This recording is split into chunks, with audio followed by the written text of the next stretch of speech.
आजचे जे दोन वक्ते आहेत, डॉक्टर सदानंद मोरे सर आणि लक्ष्मीकांत देशमुख सर, हे दोघंही महाराष्ट्रातल्या साहित्यिक आणि सांस्कृतिक वर्तुळाला इतके परिचित आहेत की त्यांचा वेगळा परिचय करून देण्याची मला आवश्यकता वाटत नाही.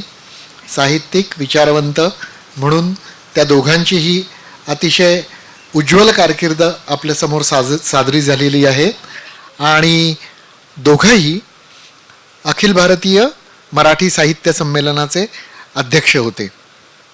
तर त्यांच्या परिचयामध्ये अधिक वेळ न घालवता मी लगेचच आपल्या विषयालाच सुरुवात करतो थेट. खरं म्हणजे या विषयाची व्याप्ती इतकी मोठी आहे की आम्हाला जो वेळ दिलेला आहे 1 तासाचा तोही याच्यात अपुरा पडावा आणि त्यामुळे बाकीच्या गोष्टींना थोडासा फाटा देऊन आपण लगेचच विषयाकडे वळू. मी डॉक्टर सदानंद बोरसे खरं म्हणजे तुमचा सगळ्यांचा प्रतिनिधी म्हणून इथे बसलेलो आहे. म्हणजे सुरुवात करताना कुठल्या तरी सुपारीला गणपती बनवून बसवावं लागतं, त्या पद्धतीने मला इथे बसवलेलं आहे. त्याबद्दलच्या काही चर्चा या पुढे नेण्याचं काम हे मी तुमच्या वतीने करणारच आहे. पण त्यातही जर समजा ह्या चर्चेच्या ओघामध्ये किंवा चर्चेच्या पूर्वीसुद्धा आपण विचार करून आल्यामुळे कोणाला काही प्रश्न विचारायचे असतील तर ते आपण एका वेगळ्या कागदावर लिहून ते व्यासपीठावर पाठवावेत. त्यातील उचित प्रश्नांना उत्तरं देण्यासाठी म्हणूनही आपण शेवटचा काही वेळ हा राखून ठेवलेला आहे. आपला विषय मराठी आज आणि उद्या. मी सुरुवातीला सदानंद मोरे सरांकडे वळतो. हा विषय हा मराठीशी संबंधित आहे. तर मराठी या शब्दाची व्याप्ती किंवा व्याख्या ही सर आपण कशी कराल? मराठी ही जी आपली भाषा आहे आणि आपण आपल्याला मराठी माणूस असं म्हणवतो. दुसरा शब्द कालपर्यंत प्रचलित होता तो म्हणजे मराठा, पण अलीकडच्या काळात मराठा शब्दाला एक जास्त जातीय संकुचित अर्थ प्राप्त झाल्यामुळे लोक मराठी माणूस म्हणून स्वतःला पसंत करतात. तर जो मराठी भाषा बोलतो तो मराठा, तो मराठी माणूस. माझा मराठाची बोर हो कौतुके हो हो हा संदर्भ आहेच त्याला. हो. त्यामुळं आपल्या समूहाची मुख्य जी आयडेंटिटी आहे ती भाषिक आयडेंटिटी आहे, हे निश्चित आहे. आणि ही भाषिक आयडेंटिटी निदान आपणाला असं दिसतं की 13व्या शतकापासून अस्तित्वामध्ये आहे. जरी आपल्या आजच्या परिसंवादाच्या किंवा मुलाखतीच्या शीर्षकामध्ये काल हा शब्द नसला, मराठी आज आणि उद्या, तरी ती केव्हापासून सुरू होते ही आयडेंटिटी? तर चक्रधर आणि ज्ञानेश्वर ह्या दोघांनी धर्म जेव्हा सांगायला सुरुवात केली मराठीमध्ये तेव्हा त्याची सुरुवात झाली. आणि ह्या दोघांनी ही जी कृती केली असेल धर्म सांगायची त्यांच्या त्यांच्या संप्रदायासाठी, ती अतिशय जाणीवपूर्वक केलेली कृती होती. म्हणजे वस्तुतः भगवद्गीतेवरच्या भाष्यामध्ये भाषिक मुद्दा याचं काही कारण नाही, पण ते ज्ञानेश्वर म्हणतात की माझा मराठाची बोल कौतुक आहे. म्हणजे बघा किती आत्मविश्वासपूर्वक आणि किती ठरवून, किती जाणीवपूर्वक केलेलं कृत्य आहे. आणि मी तर असं म्हणेन, म्हणजे आपल्याला मराठीची व्याप्ती हा जो मुद्दा घ्यायचा आहे तो, की 13व्या शतकामध्ये ज्ञानेश्वरांनी ज्ञानेश्वरीमध्ये भगवद्गीतेचा अर्थ मराठीत सांगितला तर आहेच तो, पण त्यांनी तेव्हाच्या मराठीसाठी एक जाहीरनामा दिला. 12व्या अध्यायामध्ये जे नमन आहे त्या नमनाच्या ओव्यामध्ये ते प्रार्थना करतात श्रीगुरूंना, म्हणजे मातृस्वरूपात पाहून. आणि त्या प्रार्थनेचे एक एक जे मुद्दे आहेत ते मागणी मागितलेली आहेत ना, म्हणजे ते त्यांना मागतात, म्हणजे ते आपणच करणार आहोत ना शेवटी. हे करणार कोण? म्हणजे उदाहरणार्थ त्याच्यात त्यांनी असं म्हटलेलं आहे की ये मराठीची नगरी ब्रह्मविद्येचा सुकारू करी. म्हणजे याचा सरळ अर्थ की मराठी भाषा ही ब्रह्मविद्या अभिव्यक्त करण्या इतकी सक्षम कर. बरोबर. आणि मग ती साहित्याची भाषा असू देत, केवळ तत्त्वज्ञानाची नाही. नवरसी भरवी सागर किंवा साहित्य सोन्याची एक खाणी उघडवी देशीयची आक्षवणी.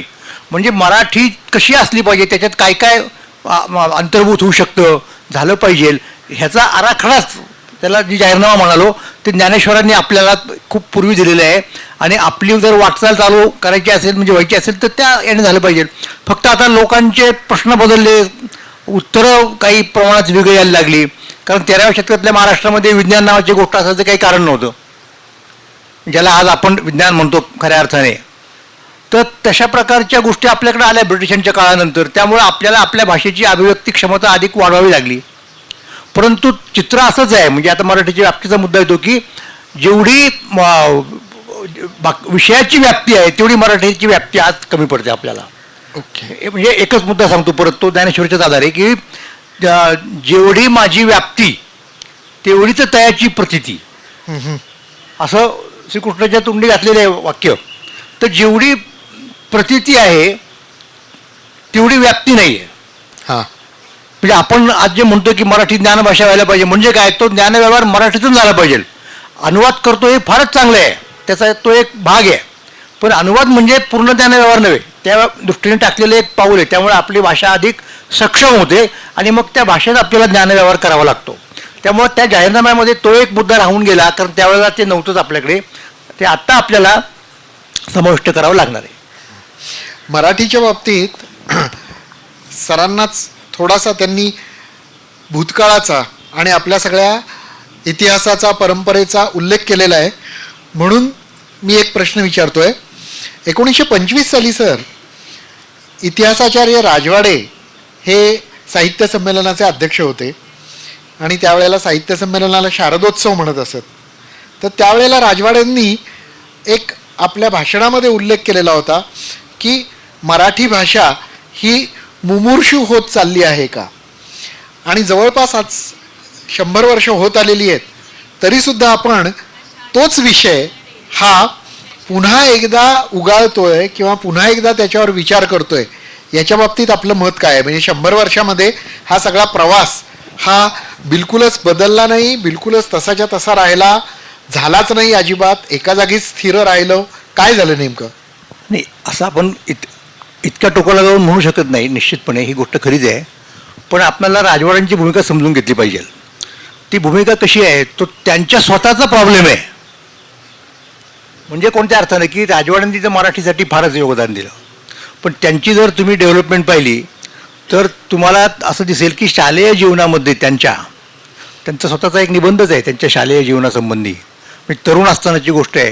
म्हणजे फारच वाईट परिस्थिती होती, भीषण परिस्थिती होती. कारण मोठमोठे लोक मराठीत बोलणं एक कमीपणाचं मानायचे.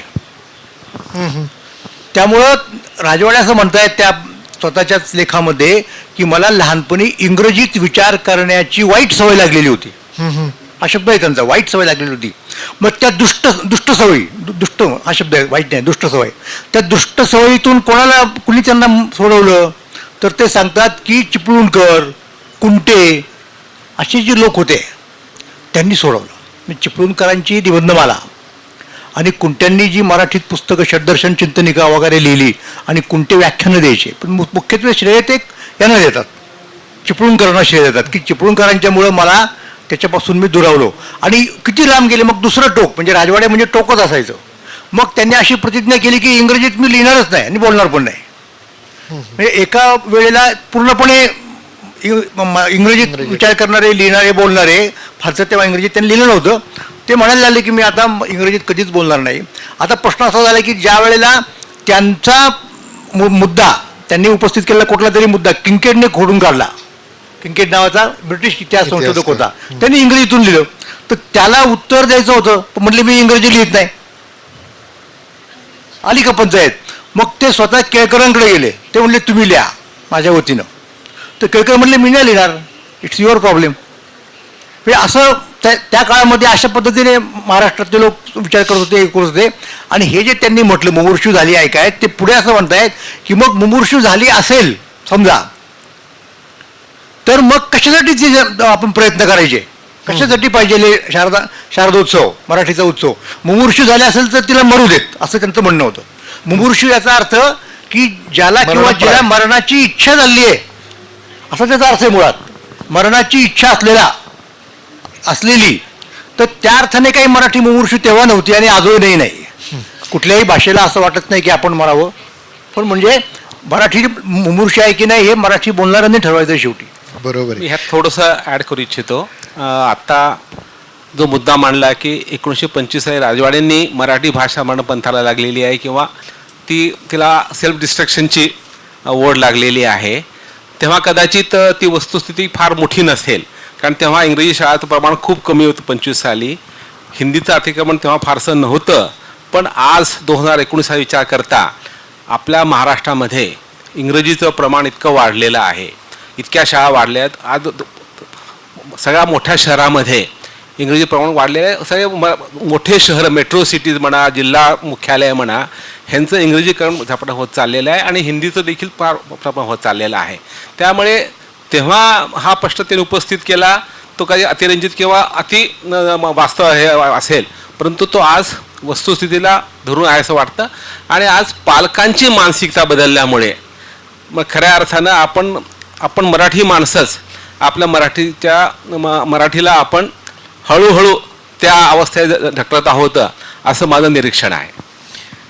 मी मोरे सरांचा ऐतिहासिक संदर्भ झाल्यानंतर लक्ष्मीकांत देशमुख सरांकडे येणारच होतो, तर त्यांनी विषय हा सुरूच केलेला आहे. आणि देशमुख सरांच्या बाबतीत आणखी एक वैशिष्ट्य म्हणजे मराठीच्या भल्यासाठी हा एक उपक्रम ते राबवतात. मला स्वतःला असं वाटतं आहे की त्यांनी जो मुद्दा मांडला आत्ता की मराठीच्या भल्यासाठी सुरुवात जर काही करायची असेल तर मुलांच्या बाबतीत जे म्हटलं जातं की त्यांना जितक्या लहान वयात तुम्ही घडवायला सुरुवात कराल तेवढं चांगलं, कॅच देम यंग.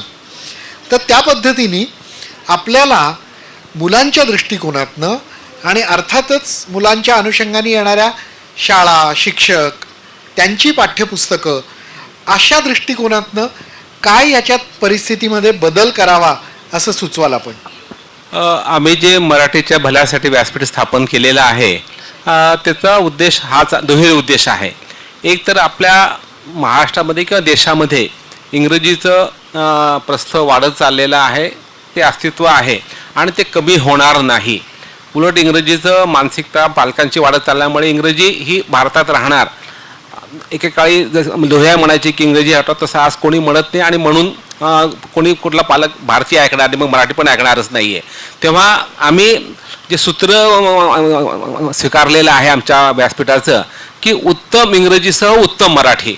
म्हणजे आज इंग्रजी शाळेमध्ये मुलं शिकत आहेत, त्यातले 80% मराठी मुलंच आहेत, की त्या शाळा बंद करा की त्या मुलांनी मग इंग्रजी शिकू असं म्हणून चालणार नाही, कारण ते पालकांना मान्य होणार नाही. आज खरा असो खोटा असो भ्रम आहे की इंग्रजी हा यशाचा एक पासवर्ड आहे, सक्सेस मंत्रा झालेला आहे. ती वस्तुस्थिती आहे की नाही हा पुन्हा विवाद्य प्रश्न आहे, आपण तो आता चर्चा करायला नको. परंतु इंग्रजीचं महत्त्व कमी झालं नाही आहे.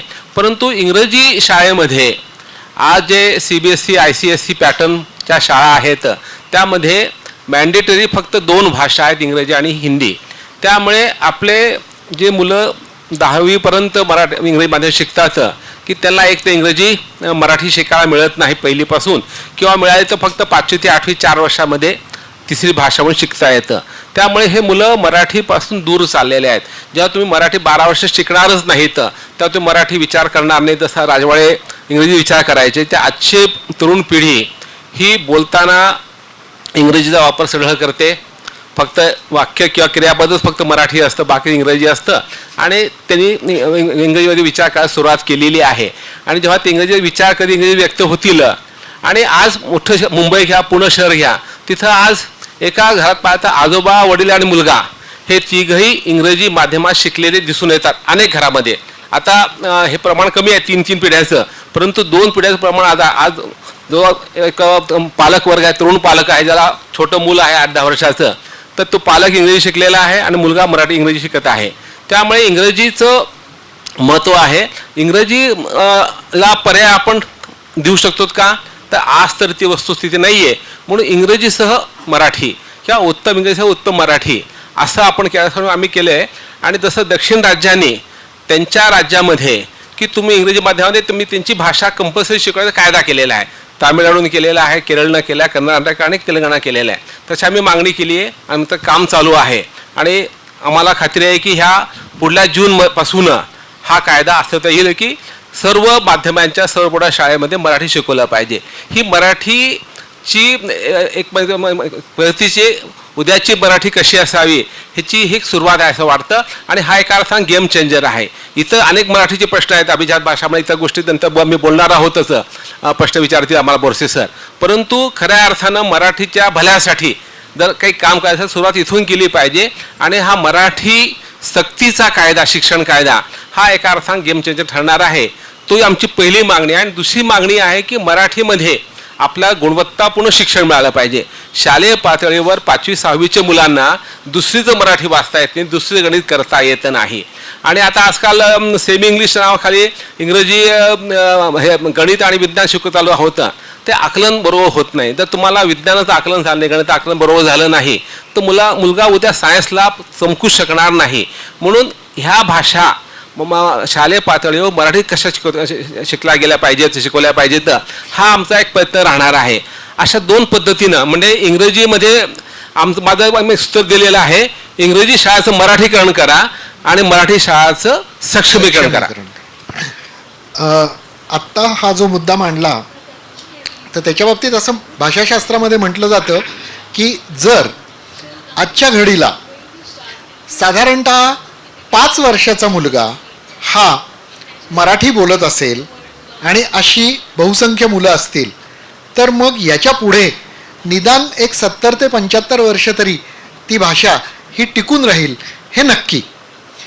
अशा परिस्थितीमध्ये आत्ता देशमुख सरांनी जे मुद्दे मांडले तर त्याच्या बाबतीत आपलं काय मत आहे सर? मोरे सरांना प्रश्न विचारतो मी. आणि त्यांनी लहान मुलांच्या बाबतीत सांगितलं, मला असं वाटतंय की लहान मुलं आणि त्याहीपेक्षा भाषेचा जास्तीत जास्त वापर, आजसुद्धा मराठीचा वापर जर तुम्ही पाहिलात तर तो जास्त हा तरुणाईकडनं होत असतो. तर या तरुणाईला मराठीकडे वळवणं, मराठी बरोबर ठेवणं आणि मराठी समृद्ध आणि वृद्धिंगत करण्यासाठी म्हणून त्यांच्याकडनं काय करून घेता येईल याच्या बाबतीतलं आपलं काही मार्गदर्शन? एक मुद्दा तो देशमुख सरांनी मांडला, त्याच्याशी मी पण त्याच्याबद्दल बोलणार आहे आणि मी सहमत आहे बऱ्यापैकी. तो शिक्षणाचा मुद्दा आहे, भाषा शिक्षणाचा वगैरे किंवा भाषेतून शिक्षणाचा. तर त्याच्यापूर्वी मला आपल्याला एक गोष्ट सांगायची आहे की जगामध्ये कुठलीही भाषा दुसऱ्या भाषेपेक्षा चांगली वगैरे असं म्हणता येत नाही. का म्हणता येत नाही? कारण प्रत्येक भाषा ही जो समूह ती भाषा बोलतो त्या समूहाच्या गरजा पूर्ण करण्यासाठी निर्माण झालेली असते. भाषा ही काही चैन नाही, ती काही आपोआप निर्माण होत नाही, ती आभाळातून पडत नाही. तर त्या समूहाचे लोक त्यांच्या गरजांसाठी ती भाषा निर्माण करतात. आता प्रॅक्टिकल त्यातला मुद्दा काय आहे की जेव्हा ती भाषा त्यांच्या गरजा पूर्ण करण्यासाठी असमर्थ ठरते त्यावेळेला त्यांना दुसऱ्या भाषेचा अवलंब करावा लागतो. त्यावरून त्यांच्या भाषेवरती प्रेम नाही वगैरे अशा प्रकारचा अनुमान काढण्यात काही अर्थ नसतो. बरोबर, हे आपल्याला म्हणावं लागतं तसं. पण प्रत्यक्षात मुद्दा काय आहे की त्यांच्या गरजा त्यांची भाषा पूर्ण करू शकते का? आता जसं 13व्या शतकातल्या मराठी बोलणाऱ्या लोकांची आध्यात्मिक आणि धार्मिक गरज पूर्ण करणारी मराठी ज्ञानेश्वरांनी चक्रधरांनी घडवली, त्याप्रमाणे आजच्या काळामध्ये आपल्या समाजाच्या बाकीच्या गोष्टींची परिपूर्ती करणारी भाषा आपण घडवतोय का? हा खरा प्रश्न आहे. आणि भाषा जर म्हटलं आपण तर पोटेन्शियली सगळ्या भाषा सारख्या आहेत. आता ही जी तक्रार आपण अनादी काळापासून ऐकतोय महाराष्ट्राच्या बाबतीमध्ये की मराठी मुलांचं इंग्रजी कच्चं, मराठी मुलांचं इंग्रजी कच्चं, हे का कच्चं आहे आपण विचार नाही करत त्याचा. आणि मग आपण काय करतो, मग परत कसं इंग्रजी चांगलं शिकवायचं याचाच विचार करतो. खरा मुद्दा असा आहे की त्यांचं इंग्रजी कच्चं असतं याचं कारण त्यांचं मराठी कच्चं असतं. कुठलीही भाषा जर तुम्हाला चांगली आली ना तर मग दुसरी कुठली भाषा येते.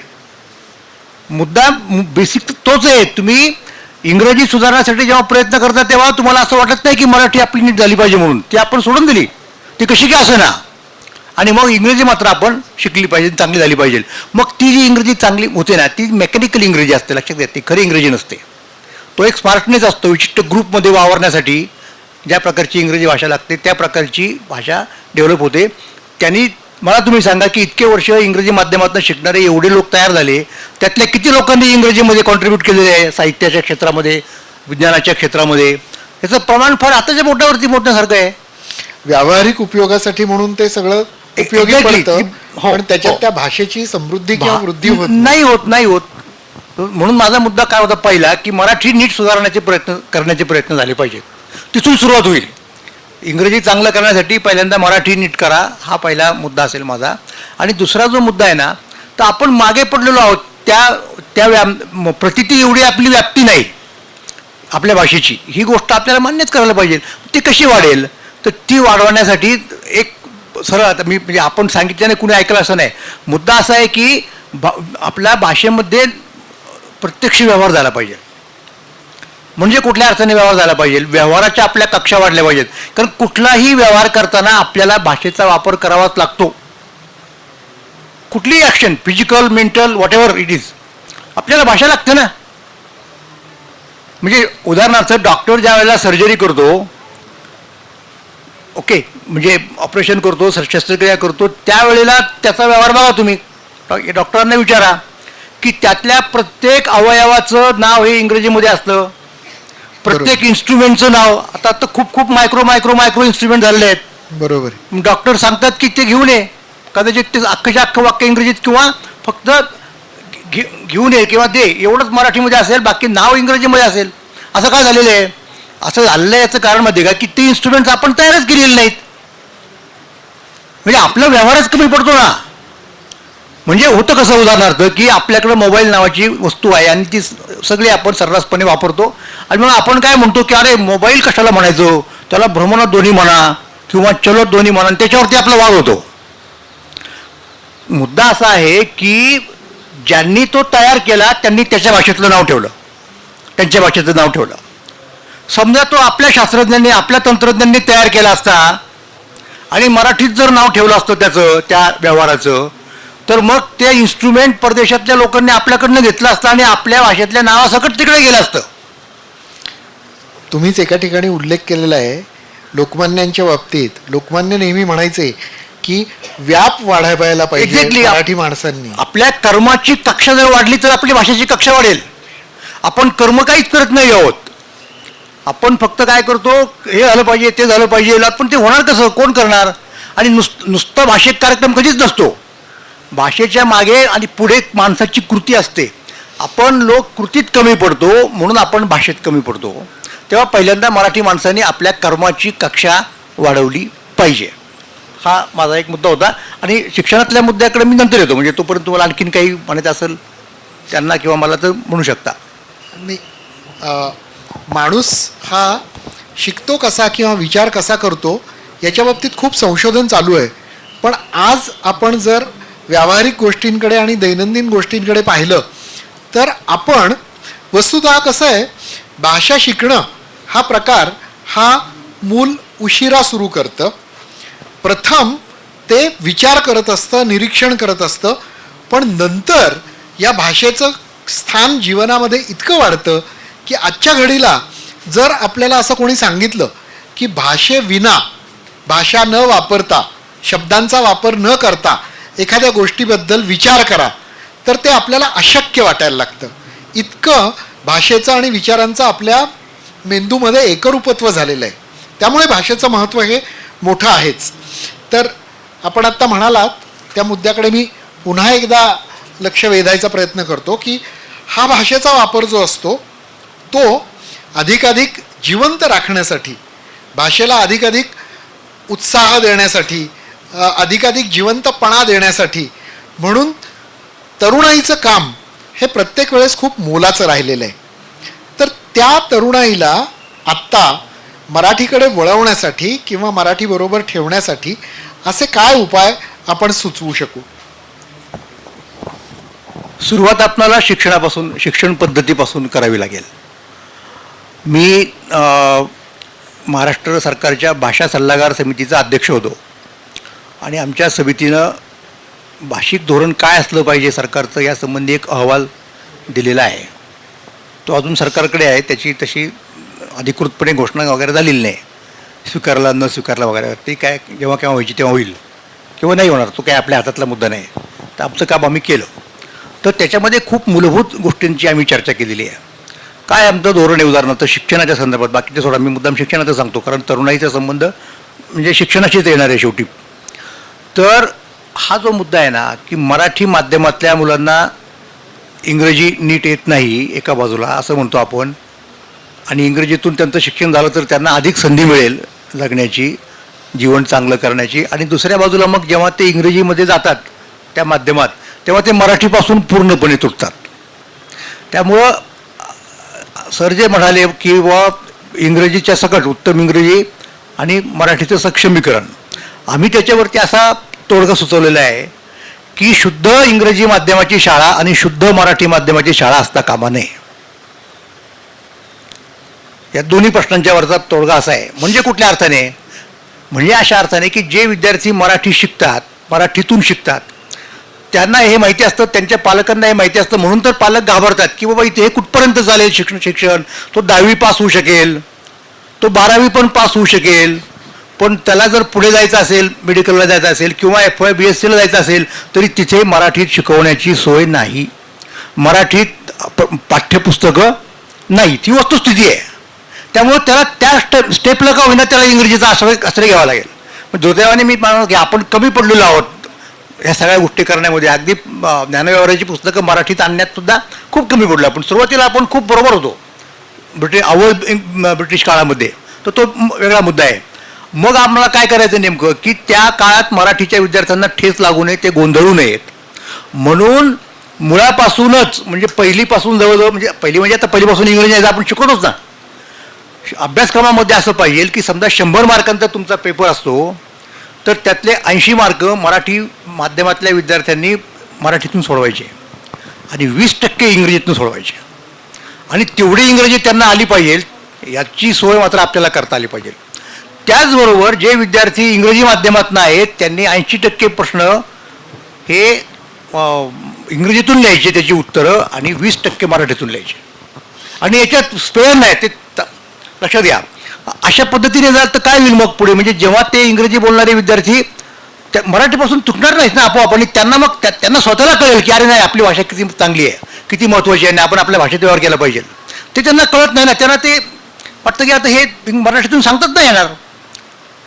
मग आता या ठिकाणी प्रॅक्टिकली पुढं कसं होतं की मग तुम्हाला शिक्षक कोणते ते वेगळे मुद्दे आहेत, त्याची चर्चा करता येते कसं प्रत्यक्षात अंमलबजावणी, पण हा बेसिक मुद्दा आहे आणि अत्यंत बेसिक आहे.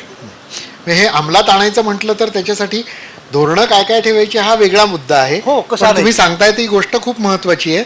मी याच अनुषंगाने देशमुख सरांना विचारेन की आत्ता आपण शिक्षणाची चर्चा करतोय, शिक्षणाच्या बाबतीत प्रत्येक विद्यार्थ्याच्या साठी म्हणून पाठ्यपुस्तक हा आणि त्याला मिळणारं शिक्षण, त्या अनुषंगाने त्याला शिकवलं जाणारं शिक्षण, त्याचे शिक्षक वगैरे, हा सगळा खूप महत्त्वाचा भाग असतोच. पण त्याच्या जोडीलाच विशेषतः भाषेच्या बाबतीत शिक्षणाच्या बरोबर, शिक्षणाच्या जोडीने पाठ्यपुस्तकांच्या व्यतिरिक्त अवांतर वाचन किंवा त्या अनुषंगाने त्या विद्यार्थ्याला मिळणारं शिक्षण हाही खूप महत्त्वाचा भाग असतो. त्या बाबतीत आपण काय करू शकू? हा अतिशय महत्त्वाचा प्रश्न आहे. परंतु थोडंसं सदानंद मोरे सरांनी जे विषय काढला होता की मराठी माध्यमामध्ये इंग्रजी पाहिजे, इंग्रजी पाहिजे, ह्याची सुरुवात कशी करणार आहोत, तर आपण मराठी माध्यमाच्या शाळेमध्ये पहिलीपासून इंग्रजी आपण 2001 साली स्वीकारलेलं आहे. परंतु इंग्रजी माध्यमात आपण मराठी स्वीकारलेलं आहे का? उत्तर नाही आहे. आपण अनेक वेळा सर्क्युलर काढले, GR काढले, पण अनेक शाळा ते पाळत नाहीत, म्हणून आपण तो कायदा धरलेला आहे. म्हणून प्रश्न मराठी शाळेमध्ये इंग्रजी शिक्षणाचा नाही, तो आहेच आहे. आज तर सेमी इंग्लिश तर अनेक शाळेमध्ये सुरू झालेला फॅड आलेला आहे. आता मुंबई महापालिकेने पहिलीपासून केलेला एक शब्द वापरतो या कॉन्टेक्स्टमध्ये, तसं सेमी इंग्रजी आहे ना, तसं सेमी मराठी सुद्धा पाहिजे. हा, म्हणजे इंग्रजी बरोबर आहे. माध्यमातल्या विद्यार्थ्यांना एखादा पेपर मराठीतून करायची इच्छा का असू नये, बरोबर, ती सोय का केली जाऊ नये, मी तोच मुद्दा सांगायचा, हेही महत्त्वाचं आहे. बरोबर आहे. आपण म्हणतात तोच मुद्दा करायचा आहे की इंग्रजी माध्यम शाळेमध्ये मराठी शिकवलंच जात नसेल किंवा अत्यंत तुटपुंज शिकवत असेल तर हे होणार नाहीये. म्हणून हे जसं आपण मराठी माध्यमामध्ये इंग्रजी पहिल्यापासून स्वीकारलेलं आहे तसं इंग्रजी माध्यमाच्या शाळेने मराठी पहिल्यापासून स्वीकारलं पाहिजे. आणि पुन्हा आता आपण त्रिभाषा सूत्र स्वीकारलेलं आहे. नवं शिक्षण धोरणामध्ये अगदी मॉन्टेसरीपासून ते 12वीपर्यंत 3 भाषा शिकावेत. आणि काल परवा जी मिटिंग झाली की बा तुम्ही कुठल्या 3 भाषा शिका, एक मातृभाषा, एक इंग्रजी, आणि तिसरी भाषा तुम्ही ठरवा, हिंदी ठरवा असं चाललेलं आहे. त्यामुळे हा भाग आहे. त्यामुळे हा कायद्यानं प्रश्न सुटू शकतो. परंतु आपल्याकडे अशी अवस्था आहे की इंग्रजी माध्यम घ्या, मराठी माध्यम घ्या. मराठीची विशेषतः आपले मुलं वर वाचन संस्कार केला जात नाही, की पालक घरी पाहत नाही की मुलगा वाचतो की अवांतर वाचन. अवांतर वाचन शिक्षण आहे, निरंतर शिक्षण असं मानलं जातं. त्यासाठी आपल्याला आपण धोरणं आखलेले आहेत. आपण प्रत्येक शाळेमध्ये एक छोटी लायब्ररी सुरू केलेली आहे. काही शाळेत ग्रंथालय आहेत, काही ठिकाणी नाहीत. परंतु हे मुलं पुस्तक वाचत नाही, कारण ते शिक्षक ते बंद करून ठेवतात आणि घरी पालक वर्ग हे पाहत नाही. तर परदेशामध्ये अगदी बेड टाईम स्टोरीजपासून ते संकलन सुरू होती. लहान मुलांना गोष्टी सांगायच्या. आपल्याकडे आता कुटुंब व्यवस्था भंग झाल्यामुळे किंवा विभक्त झाल्यामुळे आजोबाची हे संस्था आता कमी झालेली आहे, ही गोष्ट सांगू शकते. त्यामुळे शालेय पातळीवर एक तुम्हाला भाषेचं ज्ञान आलं पाहिजे की 3रीपर्यंत येऊ शकतं मराठी किंवा इंग्रजीचं. तर त्यानंतर तुम्ही शाळेमध्ये वाचन संस्कार करण्यासाठी प्रयत्न केले पाहिजेत. म्हणून आम्ही एक तसा प्रस्ताव आमच्या मराठीच्या तो एक भाग आहे की वाचन संस्कारासाठी आपण काय केलं पाहिजे. त्यामध्ये आराखडा दिलेला आहे की त्यामध्ये वर्षाला तुम्ही प्रत्येक महिन्यात किमान 2 पुस्तक मुलं कशी वाचतील ह्यासाठी आपण काय केलं पाहिजे. मग त्यासाठी मग शिक्षक मुलांना परिपाठाच्या वेळी पुस्तक परिचय करून द्यायचा, पुस्तकाचं उत्तेजन द्यायचं, शाळेत पुस्तक मोकळे ठेवायचे, घरी घेऊन जा, फाटले ते चालते पण पुस्तकं वाचा, वाचल्यानंतर पुस्तकाचं तुम्ही परीक्षण किंवा थोडंसं आकलन लिहा. अशा पद्धतीनं हा प्रयोग स्वतः मी केला होता सांगली आणि कोल्हापूर जिल्हा परिषदला असताना. त्यामुळे त्याला असं वाटतं की हे होऊ शकतं. तर वाचन संस्कार हे करावेच लागतात. वाचन ही काही नैसर्गिक प्रक्रिया नाही, आपल्याला वाचण्याची गोडी लागली पाहिजे. म्हणतो तर हाय कमकतोने पेय नाही, तसं ह्याप्रमाणे देखील वाचनाची गोडी तो पण लागणार नाही. तो पण वाचन ही किती महत्त्वाची गोष्ट जीवनामध्ये आपल्या जगण्यासाठी, आपलं जीवन अर्थपूर्ण करण्यासाठी महत्त्व आहे. म्हणून शाळेय पातळीवर संघ व्हायला पाहिजेत. आणि आता हे जे नवीन माध्यमं आलेले आहेत ऑडिओ व्हिडिओ, ह्याचा वापर करून चांगल्या पद्धतीने होतात. जसं स्टोरी टेलसारखं महाराष्ट्रात उपक्रम झालेला आहे की सर्व मराठीची पुस्तकं त्या ऑडिओ बुकमध्ये येतात आणि लोक ते ऐकू शकतात. तर नव्या माध्यमाचा वापर करून वाचलं पाहिजे. परंतु मुळात तुम्हाला मराठी कळलं पाहिजे, साहित्यिक भाषा कळली पाहिजे. त्यासाठी शाळेमध्ये तुम्हाला मराठी उत्तम आला पाहिजे आणि मराठीची भाषा गोडी लागली पाहिजे. ह्यासाठी प्रयत्न. म्हणून 5वीपासून किमान प्रत्येक मुलाने वाचायला, आणि जो 5वी मुलं वाचायला शिकेल, 10वीपर्यंत तो बऱ्यापैकी वाचेल ना, तो नंतर आयुष्यभर वाचू शकेल. आणि आपला असा वाचक वर्ग घडवला पाहिजे. हा केवळ साहित्यासाठी म्हणून घडला पाहिजे का? नाही, तो ज्ञानासाठी घडला पाहिजे. विज्ञान म्हणा, तंत्रज्ञान म्हणा, तत्त्वज्ञान म्हणा, जे जे विद्याशाखा आहेत त्या शाखेमध्ये जे नवीन काय घडतं, नवीन काय येतं हे जर कळायचं असेल तर पुस्तक हा माध्यम आहे. आणि पुस्तक म्हणजे केवळ प्रिंट पुस्तक नाही, पुस्तक असेल किंवा ऑडिओ बुक असेल, अशा सर्व गोष्टी आपण करू शकतो जेणेकरून तुमच्यापर्यंत ते ज्ञान तुमच्या भाषेतून गेलं पाहिजे, ह्यासाठी प्रयत्न केला पाहिजे. भाषेच्या बाबतीत ती भाषा कुठल्या आणि किती प्रमाणात कुठल्या संख्येने लोकसमूह बोलतो ही गोष्ट फार महत्त्वाची असते. तर त्या दृष्टीने जर मी तुम्हाला असं विचारलं की जगात सगळ्यात जास्त बोलली जाणारी भाषा ही कुठली आहे, तर 90% लोक हे इंग्रजी असं म्हणतील. पण संख्याशास्त्र तसं सांगत नाही. संख्याशास्त्र सांगतं की जगात सगळ्यात जास्त बोलली जाणारी भाषा ही चीनी आहे. त्याच्या खालोखाल स्पॅनिश आणि इंग्रजीचं 2ऱ्या क्रमांकासाठीची स्पर्धा असते. आणि 4था क्रमांक म्हणजे 2री इंग्रजी 3री स्पॅनिश असेल किंवा 2री स्पॅनिश 3री इंग्रजी असेल, तर 4था क्रमांक हा हिंदीचा आहे. आणि मराठीचा क्रमांक हा 15वा आहे. तोही 15-16 किंवा 14-15 असा थोडाफार अलीकडे पलीकडे हालू शकतो. याचा अर्थ जगामध्ये एकूण भाषा जवळपास 3000 असताना मराठी ही सुमारे 12 ते 15 कोटी लोक जी भाषा बोलतात तिचं स्थान हे 15वं आहे. म्हणजे आपण इतके काही दुबळे किंवा असमर्थ नाही आहोत हे नक्कीच. त्या बाबतीत मी पुन्हा एकदा मोरे सरांकडे येतो की जर समजा मराठीचं हे सामर्थ्य हे पूर्णत्वाने आपल्याला वापरता येण्याची इच्छा असेल आणि तसं करायचं असेल, तर ज्या वेगवेगळ्या गोष्टींचा आपण वापर करू शकतो, तर त्याच्यात विशेषतः व्यावहारिक आणि व्यावसायिक पातळीवर किंवा लोकसहभाग या 3 पातळ्यांवर आपल्याला काय काय करता येणं शक्य आहे? अगदी.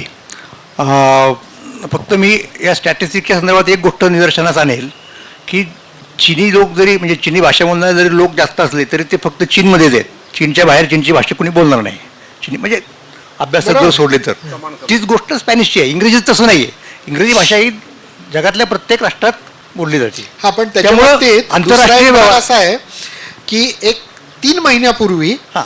एक दिवस हा मुद्दाम नोंदला गेला ज्या दिवशी इंटरनेटवरच्या व्यवहारामध्ये आजपर्यंत इंग्रजीचं स्थान हे 50% जास्त वापर होणारी भाषा असं होतं. त्या दिवशी पहिल्यांदा असं झालं की इंग्रजीचं प्रमाण हे 50%च्याहून खाली आलं आणि बाकीच्या भाषांचं प्रमाण हे इंग्रजीपेक्षा जास्त झालं. मला स्वतःला तंत्रज्ञानाच्या बाबतीत असं एक वाटतं की याच्या पुढचा प्रवास कदाचित अशा दिशेने असेल. म्हणजे आपण आता त्रैभाषिक सूत्राचा उल्लेख केला. कदाचित याच्या पुढचा प्रवास असा असेल. आज आपण त्रैभाषिक सूत्र म्हटलं की मातृभाषा, इंग्रजी आणि वेगळी कुठली तरी तिसरी भाषा असा विचार करतो. यापुढे कदाचित मातृभाषा, त्याच्या जोडीला भारतीय भाषा आणि त्याच्या जोडीला इतर विदेशी भाषा आणि त्यावेळेला त्या विदेशी भाषेचा पल्ला हा फक्त इंग्रजी पुरता नसेल तर त्याच्यात पार अरबी फारसीपासून ते जर्मन जपानीपर्यंत सुद्धा गोष्टी असतील.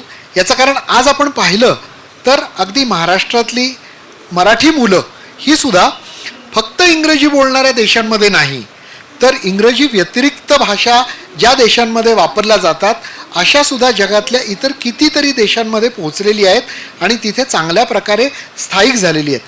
त्यामुळे मला असं वाटतं की तंत्रज्ञानाच्या बाबतीत ज्या गोष्टी घडत आहेत त्याच्यात कदाचित इंग्रजीचं आजचं अत्यंत एकमेवाद्वितीय स्थान आणि ज्याला आपण मोनोपॉली म्हणतो तशा पद्धतीचं स्थान याला हळूहळू आव्हान दिलं जाईल. नाही सर, त्यामुळं मला दुःख व्हायचं काहीच कारण नाही. फक्त मी आपल्या निदर्शनाला एक गोष्ट आणून देतो की ती आव्हान देणारी भाषा जर मराठी असेल तरच आपल्याला त्याच्यामध्ये इंटरेस्ट असेल.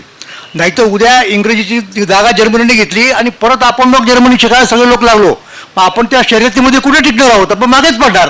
त्यामुळे मी असं म्हणेन की इंग्रजीच राहू द्या तूर्त तरी. म्हणजे मराठी माणसाच्या भल्यासाठी इंग्रजी असण्याची गरज आहे जगभर. दुसऱ्या कुठल्याही भाषेने इंग्रजीची गरज घेतली तर आपल्याला तिथून सुरुवात करावी लागेल. इंग्रजी बोलण्याची वाचण्याची आपल्याकडे 200 वर्षाची परंपरा आहे. हो. आपण सर, कुठे यामध्ये फ्रेंच नाही. बरं.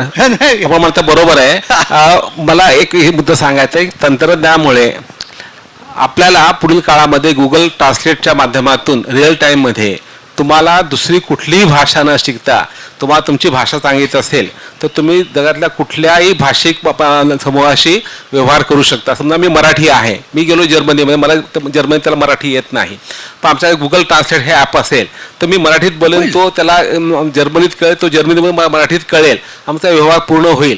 आणि गुगल ट्रान्सलेट माध्यमातून कुठलंही संदर्भ ग्रंथ, संदर्भ आर्टिकल आपल्याला मराठीत भाषण करू शकते. म्हणून मला वाटतं की मराठी पुढील काळामध्ये ह्या टेक्नॉलॉजी माध्यमातून दुसरी भाषा न शिकता आपण एक मराठी पुस्तक लिहिलं की त्या गुगल ट्रान्सलेट माध्यमातून तुम्ही ते पुस्तक 100 भाषात अनुवाद होऊ शकतं आणि you can become a international writer without any much efforts. अशी शक्यता आज निर्माण झालेली आहे. त्याला फक्त 10-15 वर्ष लागणार आहे. म्हणून मध्ये एक बोललो होतो की आपण पुढील 20 वर्ष मराठी भाषा जपली पाहिजे, म्हणून इंग्रजी बरोबर मराठी शिकलं पाहिजे, एवढं फक्त मला सांगायचं. ठीक आहे. पण तरी आता सर प्रश्न उरेलच की त्याच्यामुळे मराठी कशी सुधारेल किंवा प्रगती मराठीची कशी होईल? तुम्ही मराठीत सांगितलेलं बरेच जगभर गेलं, हो. कळलं लोकांना. म्हणतो आपलं मराठी शिकवली पाहिजे, मराठी आपण शिकली पाहिजे. म्हणजे त्यावेळेला प्रश्नाकडे येतो की व्यावहारिक आणि लोकसहभाग ओके. या किंवा अगदी व्यावसायिक पातळीवर सांगतो ना. म्हणजे कुठले आपण उपाय मी करावे. तुम्हाला पहिली एक गोष्ट सांगतो की ही मराठी भाषा आपण जी शिकवतो आपल्या विद्यार्थ्यांना, म्हणजे पहिलीपासून तर कमीत कमी 12वीपर्यंत असते, बालभारती, युवा भारती, जे काय असेल ते, तर त्याचं कधी स्वरूप आपण नीट पाहिले का? ती पुस्तकं मराठी भाषेची नसून मराठी साहित्याची असतात. हा एक आणखीन महत्त्वाचा प्रॉब्लेम आहे. म्हणजे त्या काळातले आपले आवडते लेखक, आपले आवडते कवी यांचं साहित्य हे लोक काय करतात, पाठ्यपुस्तक करणारे त्याच्यामध्ये घालतात. साहित्य नुसतं वाचून तुम्हाला मराठी कशी, साहित्याची भाषा म्हणजे व्यवहाराची भाषा नसती हो. बरोबर. साहित्याची भाषा ही अनेक साहित्य व्यवहारांपैकी साहित्य हा एक व्यवहार आहे, अनेक भाषा व्यवहारांपैकी. तर ते तुम्हाला केशवसूत शिकून तुम्हाला व्यवहार कसा करता येईल? उदाहरणार्थ म्हणजे केशवसूत शिकलेच पाहिजेत, तो मुद्दा नाही आहे. पण केशवसूतांच्या पद्धतीने तुम्ही मराठीत गद्य वापरू शकता का? नाही वापरू शकत. म्हणून माझं म्हणणं काय माहिती आहे का, आपल्याला सुरुवात तिथनं केली पाहिजे. म्हणजे आता आपण उदाहरणार्थ की जेव्हा धडे देता तुम्ही, समजा 19व्या शतकातला एखादा तुम्हाला धडा द्यायचा असेल, मग तुम्ही काय करणार? चिपळूणकरांची निबंधमाला घेणार किंवा फुल्यांच्या याच्यातल्या एखादा अलीकडच्या काळात ते चालू शकतं, टाकणार. माझं म्हणणं काय माहिती आहे का, की 19व्या शतकातल्या वर्तमानपत्रातली बातमी काय येत नाही तुमच्या पाठ्यपुस्तकामध्ये? म्हणजे प्रत्यक्ष लोक कशा पद्धतीने बोलत होते, व्यवहार करत होते, काय त्यांच्या मागण्या होत्या, त्यासाठी ती भाषा कशी वापरत होते. साहित्याची भाषा काय कुणी गव्हर्नरला प्रेझेंटेशन करायचं असेल किंवा त्याच्याकडे निवेदन द्यायचं असेल तर वापरणार नाही ना. ती कशी असेल हे कुठं कळतं विद्यार्थ्यांना? मला इथे आवर्जून एक मुद्दा हा अधोरेखित माझा मुद्दा आहे करायचा की ह्या की गोष्टी मोरे सर स्वतः अत्यंत मोठ्या याचे साहित्यिक असून सुद्धा ते ह्याच्यातला साहित्य व्यतिरिक्तचा मुद्दा हा अधोरेखित करतायत. म्हणजे शेवटी व्यवहाराचा मुद्दा आहे ना तो. भाषा तुम्हाला व्यवहारात वापरता आली तर ती भाषा टिकते. तुमच्याकडे फार मोठा साहित्यिक निर्माण झाला पण ती भाषा व्यवहारात उपयोगाची नाही, काय त्याचा उपयोग सगळ्यांना हे विसरतो नेमकं आपण, आणि तिथे कमी पडतो आपण. म्हणून मी म्हणतो की मराठी माणूस हा व्यवहारात आणि कर्मात कमी पडतो ना, कर्म करण्यामध्ये. मग आता म्हणजे कसं, आता उदाहरण सांगतो तुम्हाला एकच मुद्दा की राजकीय सिद्धांत आहेत. सगळे लोक हल्ली सगळे चर्चा करतात राजकीय सिद्धांतांची. हे सगळे राजकीय सिद्धांत आपण कुठून आणतो? लिबरलिझम, फॅसिझम, कम्युनिझम, हे सगळे बाहेर उत्पन्न झालेले सिद्धांत आहेत. त्याची चर्चा मराठीत आपण कशी करणार? मग ती पुस्तकं मराठीत आणणार. मग ज्याची जास्त जिज्ञासा आहे तो ती पुस्तकं मराठीमध्ये हे करणार, इंग्रजीमध्ये वाचणार. आता माझं म्हणणं असं आहे का की बेसिक तुमच्या राजकीय सिद्धांतन करणाऱ्या लोकांचं एकूण जागतिक पॉलिटिकल डिस्कोर्समध्ये काय स्थान आहे, काय कॉन्ट्रीब्युशन आहे? मूलभूत विचार ते तर ते जाईल ना बाकीच्या भाषांमध्ये. म्हणजे तुम्ही तुमची मराठी पुस्तकं इंग्रजीत टाकली तर इंग्रजी लोक काय म्हणणार की हे तर आम्ही इंग्रजीमध्ये आधीच वाचलेलं आहे, हे कशाला तुम्ही आम्हाला त्याचा इंग्रजीतनं? नाही, मराठी वेगळं सांगण्यासारखं भाषा काय? पुस्तक नाहीये. मराठी भाषा ज्ञान भाषा नाही. ती होण्याचे पहिली टप्प्या म्हणजे आपल्या बाहेरचं ज्ञान आलं पाहिजे आलंच आणि पाहिजे ना. आपल्यातले स्वतःचे ज्ञानवंत विचार निर्माण झाले पाहिजेत आणि त्यांनी नवीन सिद्धांत काढले पाहिजेत. ही दुसरा टप्पा होऊ शकतो. आज ती स्थिती आज मराठीची नाहीये. जसं एकेकाळी निजाम स्टेटमध्ये त्यांनी उर्दूमध्ये सर्व पुस्तकं आणले आणि त्याला MBBS केलं. तसं आपल्याला आधी सर्व ज्ञान मराठीत आलं पाहिजे आणि मग ते वाचल्यानंतर ते पचवून इथले इतर देशी विचार निर्माण होतील आणि मग ते नवे सिद्धांत करतील. आज जर नॅशनल सिद्धांत त्यांनी काढला असं आपण तेच बोलणार, फारसं आपण त्यात फक्त इंटरप्रिटेशन वेगळं करू शकू किंवा उदाहरण वेगळं देऊ शकू. त्यामुळे आपल्याला थोडंसं सुरुवात तशी केली पाहिजे की ज्ञानभाषा आपली मराठी भाषा परिपुष्ट नाही म्हणतो ते अधिक व्हायला पाहिजे. मी तुमच्याशी पूर्ण सहमत आहे. बाबतीत मुद्दा तो नाही आहे. म्हणजे माझा मुद्दा वेगळा होता. माझा मुद्दा कसा माहिती का की भाषा नावाच्या गोष्टीला बाजूला काढून एकन जीवनापासून आपण नुसती भाषेची डेव्हलपमेंट नाही करू शकत.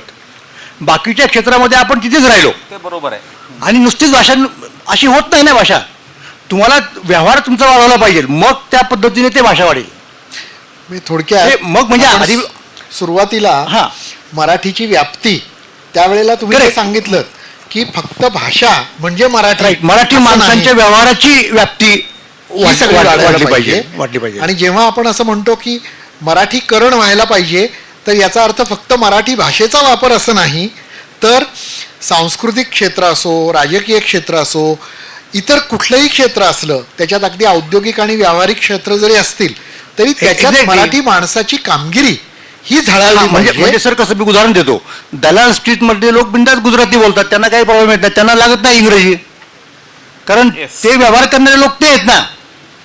त्यामुळे त्यांची भाषा तिथे आपोआपच रुळते आणि मग रुळते. आपण काय करतो, कुठल्या तरी साप्ताहिकामध्ये मराठी माणसाने कुठले शेअर खरेदी करावेत अशी कुठल्या तरी एका तज्ज्ञाची मुलाखत घेतो. असं नाही ना.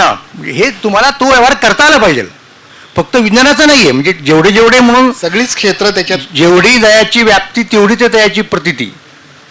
असं जर झालं, तुमचं कर्म आणि तुमची भाषा जर मॅच झाली, तुम्ही तुमच्या ऑपरेशन टेबलवरती सांगायला लागलात तुमच्या असिस्टंटला किंवा मेट्रनला की हे मराठी इन्स्ट्रुमेंट पाहिजे. म्हणजे कोणत्या अर्थाने मराठी नाव असलेलं नाही, मराठी माणसाने तयार करून त्याला मराठी नाव दिलेलं.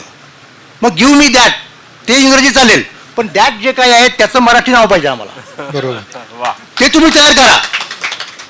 नाही, माझा मुद्दा मराठी माणसाच्या अकर्मण्यतेवरती आहे. मोर्चा काढून मराठी भाषा सुधारणार नाही, हे मी तुम्हाला सांगतो. मोर्चा यांनी काय लक्ष वेधल, उपोषणाने लक्ष वेधेल, पण उपोषण करून मराठी कशी वाढेल? 4 शब्द येणार आहेत का तुमच्या उपोषणामुळे मराठीमध्ये? आता अण्णा हजारेंनी एवढी उपोषणं केली, त्याच्यामुळे मराठीची काय वाढ झाली? बरोबर आहे. म्हणजे एक हे सांगतोय मी, नुसत्या मोर्चा उपोषणं यांनी होत नाही. ते म्हणजे सरकारवरती दबाव येतो, सरकार काही गोष्टी करील, पण शेवटी आपण आपलं कर्म वाढवलं पाहिजे, हा खरा मुद्दा आहे. बरोबर आहे. या कार्यक्रमासाठी संवादक म्हणून माझी नियुक्ती केली तर त्याचं एक कारण म्हणजे मी व्यवसायाने सर्जन आणि साहित्यामधला संपादक आहे. त्यामुळे अधिकते सरते आणि न्यूनते पुरते ही गोष्ट ही मी जाणीवपूर्वक करू शकेन या खात्रीपोटी आयोजकांनी माझी नेमणूक केलेली असावी. या कार्यक्रमाला मी सुरुवातीलाच म्हटलं तसं वेळ कितीही दिला तरी अपुरा पडेल, पण आमची आत्ता आम्हाला दिलेली वेळ ही संपलेली आहे. तिकडून मला खाणाखुणा सुरू झालेल्या आहेत की 5 मिनटं जास्तच झालेली आहे म्हणून. तर त्या दृष्टीने मी संयोजकांचे आम्हाला तिघांनाही इथे आमचे विचार मांडण्याच्या बाबतीत संधी दिली त्याबद्दल आभार मानतो. आणि श्रोत्यांपैकी जर कोणाला काही प्रश्न विचारायचे असतील तर त्यासाठी म्हणून आपण काही खास वेळ राखून ठेवलेला आहे. मी आपल्याला आवाहन करतो. आपण भाषेबद्दल बोललात, पण मला वाईट असं वाटतं की आजच्या समाजातले जे म्हणजे असं बोलू नये, आपण सगळे समसमान अधिकारांचे समसमान योग्यतेचे आहोत असं आपण मानतो, पण प्रत्यक्षात काय होतं की समाजातला जो उच्चभ्रू वर्ग आहे तर ते सगळे इंग्रजी माध्यमातून शिकतात. आणि त्यांनी आपण म्हटलं की त्यांनी एक चॉईस दिलेला असतो कधी कधी की तिसरी भाषा तुम्ही निवडा, एक इंग्लिश एक हिंदी. आणि तिसरी भाषा कोणती निवडतात बहुतेक मुलं? ही जर्मन निवडतात किंवा फ्रेंच निवडतात किंवा इव्हन स्पॅनिश निवडतात. बरोबर. त्यासाठी आमचं म्हणणं आहे की तिसरी भाषा म्हणजे 3 भाषामध्ये मराठी भाषा असलीच पाहिजे, पहिली भाषा बरोबर प्रायमरी. आहे. सर. आता तसा कायदा आता नुसतं सांगून होणार नाही, म्हणून कायदा केला पाहिजे. कायदा केल्यानंतर 90% शाळा ते पाळतील अशी अपेक्षा आहे आणि त्यातून फरक पडू शकेल. पण सर दुसरं म्हणजे असं की आता अजून असं वाटलं होतं आता GR इश्यू होईल, पण आता ते इलेक्शन डिक्लेअर झाली, आता GR कधी होणार? आपल्याला पुढल्या जूनला सुरू करायचं आहे आणि आम्ही करून दाखवू तुम्हाला, तुम्ही निश्चिंत राहा. आणि दुसरं म्हणजे की मराठी मुलं जी आहेत ही मराठी भाषेपासून दूर जातात असं नाही, ते मराठी संस्कृतीपासून दूर जातात, भारतीय संस्कृतीपासून दूर जातात. म्हणून भाषा शिकल्यानंतर संस्कृती येते, हा भाग आहे त्यातला ना. हो. याचा अर्थच जेव्हा आपण मराठी भाषेची प्रगती किंवा मराठी भाषेची वृद्धी असा विचार करतो तेव्हा मोरे सरांनी सांगितल्याप्रमाणे फक्त भाषा ही एकमेव गोष्ट डोळ्यापुढे ठेवून चालणार नाही आहे, तर त्याला बहुविध गोष्टींचा विचार करायला पाहिजे, ज्याला इंग्रजीमध्ये मल्टीप्रॉंग्ड अप्रोच म्हणतात, तसा विचार करायला पाहिजे. आणि बाकीच्या सगळ्या क्षेत्रांमध्ये सुद्धा मराठी माणसाची कामगिरी ही कशी सरस ठरेल याचा विचार करायला पाहिजे. सर मला असं विचारायचं आहे की आपण हे ॲप वापरतो ना, हे सगळीकडं आहे, लाखो आहे, कोट्यवधी आहे. जर आपण असं ठरवलं तरुणाने, तुम्ही जर सांगितलं की याच्यामध्ये मराठी भाषा वापरा, इंग्रजी वापरा, तुम्ही जर सांगितलं किंवा यात तुम्ही मराठी भाषा वापरा, तर काही फरक पडू शकेल का? का आम्ही आमच्या घरात आम्ही सगळे मराठीच भाषा वापरतो, त्याच्यामध्ये तशी व्यवस्था आहे. तर असं जर केलं तर तरुणामध्ये आपण जर सांगितलं तर असं होऊ शकेल का, असं मला वाटतं. आता मगाचा मुद्दा एक सरांनी सांगितलेला थोडा पुढे ओढून मी सांगतो तुम्हाला की तंत्रज्ञानाच्या बाबतीत कसं आहे, तुम्ही जोपर्यंत तंत्रज्ञान स्वतः काही शोधत नाही तोपर्यंत तुम्ही त्याच्यावर वर्चस्व गाजवू शकत नाही. जोपर्यंत फक्त रोमनच स्क्रिप्ट होतं तोपर्यंत तुम्हाला मनात आणलं तरी मराठीसुद्धा रोमन स्क्रिप्टमधनं वापरावी लागत होती. ज्या वेळेला देवनागरी ही लिपी उपलब्ध झाली तुमच्या मोबाईलवर, त्यावेळेला तुम्ही मराठीचा वापर करायला लागलात, करू शकलात. याचं कारण देवनागरी लिपी उपलब्ध करण्याचं काम हे तुम्ही केलेलं नाही, ते त्यांनी केलं तेव्हा तुम्ही त्याचा वापर सुरू केला.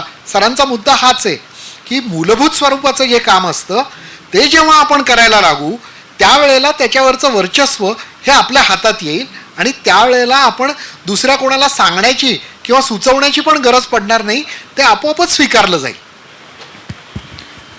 सर व्यवहाराची भाषा म्हणजे आपल्याला कॅब पण मागवायची असेल तरी पण तो व्यवहारच आहे. अगदी बरोबर. तर म्हणजे हा प्रॉब्लेम मला खूप दिसला की पुण्यामध्ये जॅपनीज चायनीज सगळे भाषा शिकायला मिळतात इंट्रोडक्शन, पण मराठी शिकायला मिळत नाही. खूप बाहेरची जी लोक येतात इथं म्हणजे कामासाठी, त्यांच्यासाठी इंट्रोडक्शन टू मराठी किंवा साधं मराठी शिकवायला पण सोय नाहीये कुठे. नाही, आणि अशा- मी बँगलोरला गेलो, बोललो मी कन्नड, म्हणजे मी शिफ्ट होणार आहे, तर मी विचार केला की मी कन्नड शिकेल, तर तिथे ती पण सोय नाहीये की नाही, अशा सोयी लोकल- आता हळूहळू व्हायला लागलेल्या आहेत. याचं कारण मराठीच्या बाबतीत मराठी माणसाचा त्याच्याकडे बघण्याचा दृष्टिकोन असा होता की ही आपली भाषा आहे, याच्यात काय शिकायचं वेगळं, म्हणजे आपली भाषा ही न शिकता आपल्याला येतेच असा आपला गैरसमज असतो. त्याच्यातनं पुण्यामध्ये मराठी काय शिकणार किंवा काय शिकवणार, गरजच नाही असा त्याच्याकडे बघण्याचा दृष्टिकोन होता. आता हळूहळू तशा सोयी व्हायला लागलेल्या आहेत. देशमुख सर पण मराठवाड्यात काम केले, ते मराठवाड्याच्या राजधानी औरंगाबादला होते सर्व्हिसला. तर मला असं म्हणायचं की म्हणजे एखादी भाषा कंपल्सरी न व्हायला काय कारण आहे. कारण आता निजाम स्टेटमध्ये, म्हणजे मराठवाडा निजाम स्टेटमध्ये होतं तेव्हा, आणि भारतामध्ये इंग्रजांचं राज्य होतं, पण निजाम स्टेटमध्ये 100% उर्दू भाषा होती. म्हणजे सगळं रेकॉर्ड, आता माझे वडील पटवारी होते पण पूर्ण रेकॉर्ड उर्दूमध्ये असायचं. एव्हाना गव्हर्नमेंट सर्व्हिसचे सर्व्हिस बुक आणि करस्पॉन्डन्स हे सगळं उर्दूमध्ये असायचं. ती राज्यकर्त्यांची भाषा होती ना. Let me complete. तर त्यांना म्हणजे इसवी सन पण फसलीमध्ये असायचे, इंग्रजी इसवी सन नव्हते तेव्हा, फसलीमध्ये सगळे डेट होते. तेव्हा आम्हाला, मी जेव्हा सगळं आम्हाला ते कन्व्हर्सन करताना खूप अडचण यायचं, ते डिगलॉट कॅलेंडर आणावं लागायचं वगैरे. देशमुख सरांना त्याची कल्पना आहे. तर हे असं का होऊ शकत नाही, कारण निजाम जे स्टेट जे करू शकला ते उत्तर महाराष्ट्र साधा आहे, एकाच वाक्यात आहे की राजकीय इच्छाशक्ती पाहिजे. हा, मग निजाम सरकारनं कायदा केला, आता आपल्या सरकारनं तर कायदा केला मराठी शिकली पाहिजे कंपल्सरी इंग्रजी भाषेमध्ये, ते होणार आहे. तर आपला आग्रह तोच चाललेला आहे की राजकीय इच्छाशक्ती पाहिजे, की जेव्हा समाज आपणहून काही गोष्टी करत नाही तेव्हा सरकारचं काम आहे की त्याने काही गोष्टी सक्ती केली पाहिजे लोकांच्या भल्यासाठी. तर मराठीच्या भल्यासाठी शासनानं मराठी कायद्या वापरासाठी कायदा केला पाहिजे, हा सगळा प्रयत्न झालेला आहे. शासनात इच्छाशक्ती पण, पाहिजे. शासनाकडे पण 100% मराठी नाही आहे अजूनही. बघा तुम्ही, टेंडर नोटीस इंग्लिशमध्ये असतात. ते म्हणजे शासनाची इच्छा नाही आहे, ते मला जो पण पॉलिटिकल विल नाही तयार होत तोपर्यंत हे होणार नाही. नाही, पण लोकशाहीमध्ये राजकीय इच्छाशक्ती बनवण्याला लोकांचं सहकार्य म्हणा किंवा लोकांचा दबाव हा पण खूप मोठा घटक असतो. तो आपण पुरेशा प्रमाणात नाही निर्माण करू शकत असा त्याचा अर्थ आहे. एक हे होतं की मला वाटतं की सुरुवातीपासून म्हणजे तर कार्टून नेटवर्क हा टोटली मराठीत असेल, कारण मला माहिती आहे माझा नातू हे इंग्लिश नेटवर्क असल्यामुळे सगळं इंग्लिश बोलायचं, पण तेच मराठीत होतं. हिंदीत कन्वर्ट केल्यावर तो हिंदी शिकायला लागला.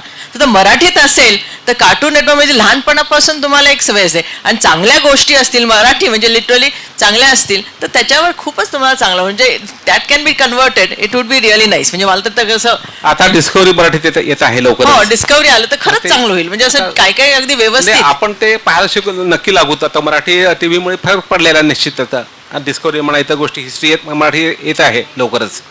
आणि टीचर्स चांगल्या पाहिजे, म्हणजे बेसिकली स्वतःच शिकवणाऱ्या ज्या ना त्यांनाच आवड असायला पाहिजे. ते कंपल्सरी केलं त्यांना किंवा ते चांगले शिकवत नाहीत. म्हणजे अगदी बरोबर आहे.